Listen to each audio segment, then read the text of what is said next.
Picture the Roman Senate chamber, marble columns reaching toward the heavens, the scent of expensive oils and perfumes, 600 men draped in pristine white togas, each believing himself divinely chosen to rule the world, the most powerful deliberative body in human history.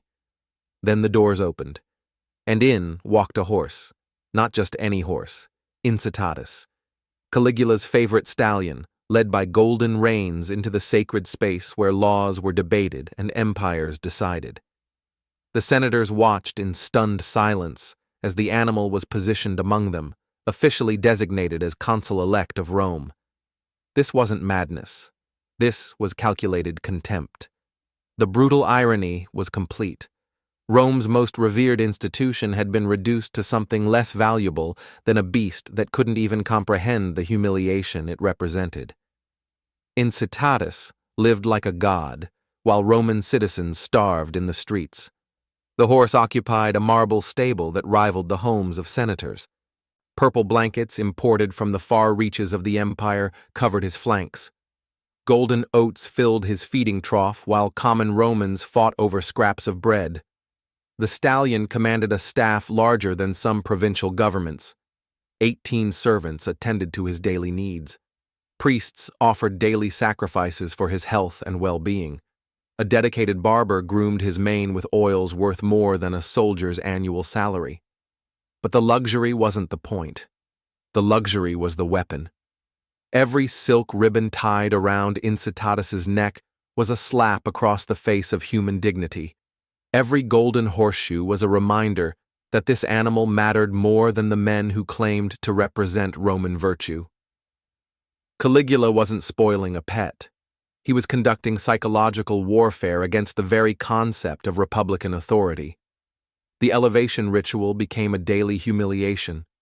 Senators were required to visit the horse's stable and pay their respects. Grown men who commanded legions bowed their heads before an animal that responded only to the scent of fresh hay. They spoke to Incitatus as if he could understand their flattery, their desperate attempts to curry favor through a creature of pure instinct. The emperor watched these performances with obvious delight. Each bow, each forced smile, each moment of degradation proved his point with crystalline clarity. Your centuries of tradition mean absolutely nothing. The psychological impact was devastating. These were men who traced their lineage back to the founders of Rome. Their ancestors had expelled kings and established the Republic. They had conquered nations and shaped the destiny of the Mediterranean world, and now they stood in a stable, offering political deference to a horse. Caligula's message wasn't subtle. It was a hammer blow to the skull of Roman pride. If senators would bow to his horse, they would bow to anything. If they would accept this degradation, they had already surrendered every principle they claimed to defend. The horse became a mirror reflecting the Senate's true nature. Not statesmen, but sycophants. Not leaders, but decorative figures in an elaborate theater of power. The animal's inability to comprehend politics made him the perfect senator for an institution that had already forgotten its purpose. While Incitatus munched golden oats in his marble palace, the men who governed an empire discovered they governed nothing at all. They had become props in their own political system, less relevant than the beast they were forced to honor. The emperor's logic was brutal but undeniable. If a horse could hold the same office as Rome's elite, what did that reveal about the worth of Rome's elite? The formal announcement came on a morning that would shatter the last pretense of republican dignity. Caligula stood before the assembled Senate, his voice carrying across the marble chamber with deliberate precision. The words fell like stones into still water, creating ripples of shock that reached every corner of the ancient hall. Incitatus would not merely visit the Senate as an honored guest. The horse would hold the office of consul with full voting rights and ceremonial authority.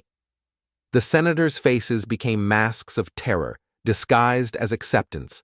They understood the mathematics of survival under absolute power. Resistance meant death. Objection meant crucifixion. Opposition meant their families would join them in whatever torment the emperor devised. So they nodded. They smiled. They applauded the appointment of a creature that could not distinguish between a vote and a carrot. The horse would have voting rights, while Rome's most powerful men became decorative puppets in their own government. Incitatus could theoretically propose legislation, though his proposals would consist entirely of neighing and stamping. The stallion could cast decisive votes on matters of war and peace, though his decisions would be based on the direction of the nearest feed bucket. The absurdity was the point. Caligula wasn't trying to improve governance through equine wisdom. He was demonstrating that governance itself had become meaningless under his rule. If the Senate would accept a horse as consul, they had already accepted that their institution existed solely for the emperor's entertainment. This wasn't Caligula's first assault on republican tradition. He had systematically destroyed every check on imperial power. He had forced senators to run beside his chariot like common slaves, their togas trailing in the dust while crowds jeered. He had made them fight as gladiators for his amusement, watching noble blood spill on arena sand. He had demanded they worship him as a living god while their ancestors rolled in their graves. But the horse appointment was different.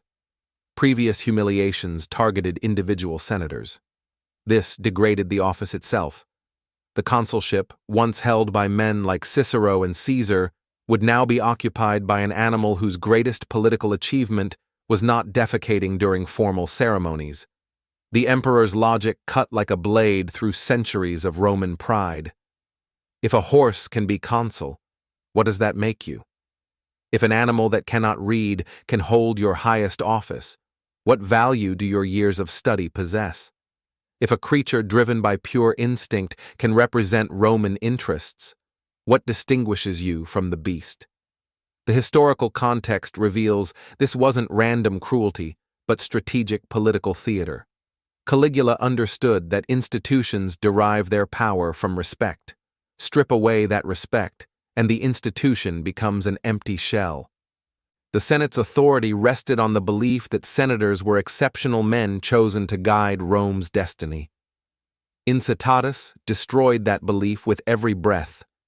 The appointment exposed the Senate's fundamental weakness. They possessed no independent power base. They controlled no armies.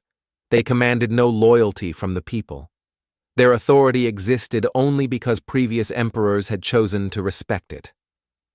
When Caligula withdrew that respect, they discovered they were powerless to restore it. The senators found themselves trapped in an impossible position.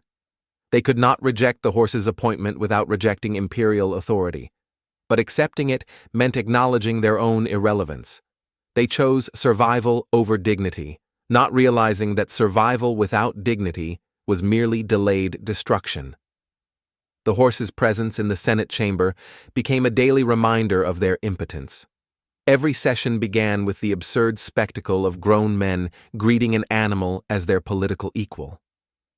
Every debate occurred under the watchful eyes of a creature that understood none of it. Every vote was cast in the presence of a consul who could not comprehend the consequences of legislation. The real horror wasn't the horse. The real horror was what the Senate allowed. When institutions bow to absolute power, they transform into mere stage props in a performance they cannot control. The Senate's acceptance of Incitatus revealed a truth more devastating than any military defeat. They had already surrendered their essential function before the horse ever entered their chamber. The appointment didn't create the Senate's powerlessness. It merely made that powerlessness visible. For years, senators had been voting according to imperial wishes rather than republican principles. They had been rubber-stamping decisions made in the palace rather than deliberating policy in the forum. Incitatus simply represented the logical endpoint of that process. The horse could not make the Senate more irrelevant because the Senate had already made itself irrelevant. The animal could not diminish their authority because they had already surrendered their authority. Caligula's genius lay in recognizing what they refused to acknowledge. Their transformation from statesmen into decorative figures was already complete. When dignity becomes negotiable, it's already lost. The senators who bowed to Incitatus had been bowing to imperial power for decades. The horse simply made their submission literal rather than metaphorical. They had been acting like animals in human clothing. Now they were being governed by an actual animal. Rome's decay wasn't sudden. It was the inevitable result of unchecked authority meeting unchecked cowardice. The Republic died not in a single moment of violence, but in 1,000 small compromises, 1,000 quiet surrenders, 1,000 choices to prioritize survival over principle. The Senate's true tragedy wasn't that they were forced to accept a horse as consul. Their tragedy was that they were capable of accepting it.